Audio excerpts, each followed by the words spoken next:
दोस्तों, जय श्री राम। योग मंत्र साधना चैनल पर आपका स्वागत है। आज इस वीडियो में हम आखिर कैसे संभव है यमराज की मृत्यु, इस पर चर्चा करेंगे। यमराज को मृत्यु का देवता माना जाता है। यदि यमराज स्वयं मृत्यु के देवता हैं तो इनकी मृत्यु कैसे संभव है?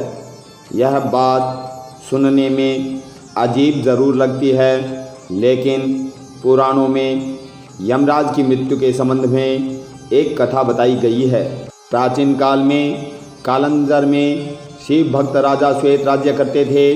वृद्ध होने पर राजा श्वेत पुत्र को राज्य सौंपकर गोदावरी नदी के तट पर एक गुफा में शिवलिंग स्थापित कर शिव की आराधना में लग गए। अब वे राजा श्वेत से महामुनि श्वेत बन गए थे। एक निर्जन गुफा में मुनि ने शिव भक्ति का प्रकाश फैलाया था। श्वेत मुनि को न रोग था न शोक था, इसलिए उनकी आयु पूरी हो चुकी है, इसका आभास भी उन्हें नहीं हुआ। उनका सारा ध्यान शिव में लगा था। वे अभय होकर रुद्राष्टाध्याय का पाठ कर रहे थे और उनका रोम रोम शिव के स्तवन से प्रतिध्वनित हो रहा था। आयु समाप्त होने के बाद यमदूतों ने मुनि के प्राण लेने के लिए जब गुफा में प्रवेश किया तो गुफा के द्वार पर ही उनके अंग शिथिल हो गए। वे गुफा के द्वार पर ही खड़े होकर श्वेत मुनि की प्रतीक्षा करने लगे। जब यमदूत बलपूर्वक श्वेत मुनि को वहाँ से ले जाने लगे तो वहाँ श्वेत मुनि की रक्षा के लिए शिव के गण प्रकट हो गए। भैरव ने यमदूत मृत्युदेव पर डंडे से प्रहार कर उन्हें मार दिया। इधर जब मृत्यु का समय निकलने लगा तो चित्रगुप्त से यमराज ने पूछा, श्वेत अब तक यहाँ क्यों नहीं आया? तुम्हारे दूत भी अभी तक नहीं लौटे हैं।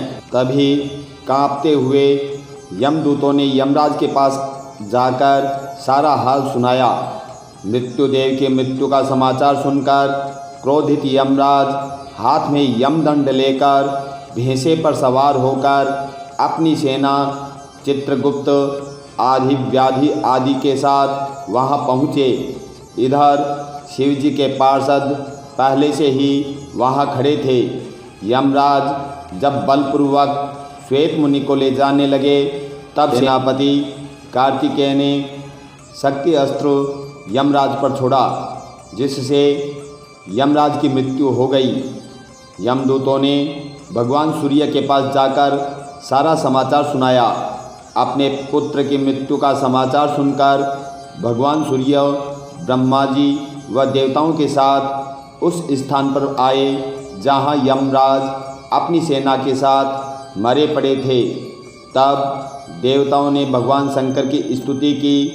तब भगवान शिव प्रकट हो उनकी जटा में पतित पावनी गंगा रमण कर रही थी। भुजाओं में फुफकारते हुए सर्पों के कंगन पहन रखे थे। वक्षस्थल पर भुजंग का हार और कर्पूर के समान गौर शरीर पर चिता भस्म का श्रृंगार सुंदर लग रहा था। देवताओं ने कहा, भगवान यमराज सूर्य के पुत्र हैं, वे लोकपाल हैं और आपने ही इनकी धर्म अधर्म व्यवस्था के नियंत्रक के रूप में नियुक्ति की है। इसका वध सही नहीं है। इनके बिना सृष्टि का कार्य असंभव हो जाएगा।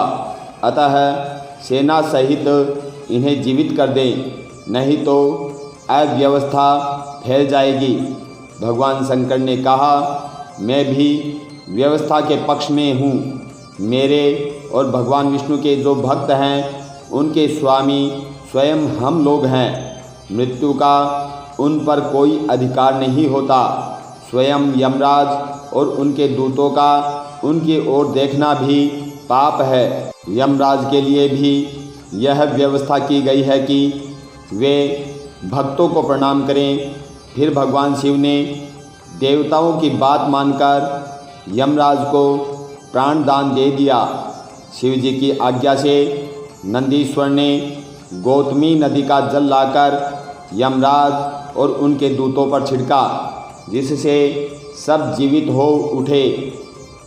यमराज ने श्वेत मुनि से कहा, संपूर्ण लोकों में अजय मुझे भी तुमने जीत लिया है। अब मैं तुम्हारा अनुगामी हूँ। तुम भगवान शिव की ओर से मुझे अभय प्रदान करो।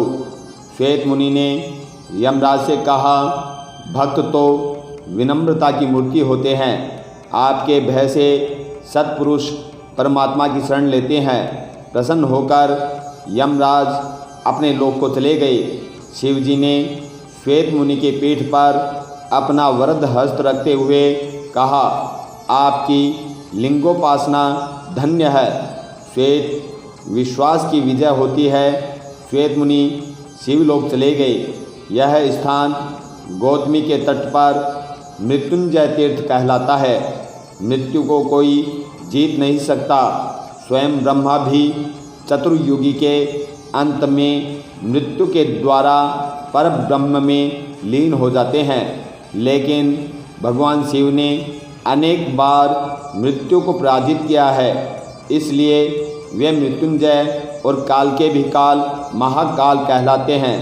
अगर आपको ये वीडियो अच्छा लगे तो आप इसे शेयर करें, लाइक करें और चैनल को सब्सक्राइब करें। जय श्री राम।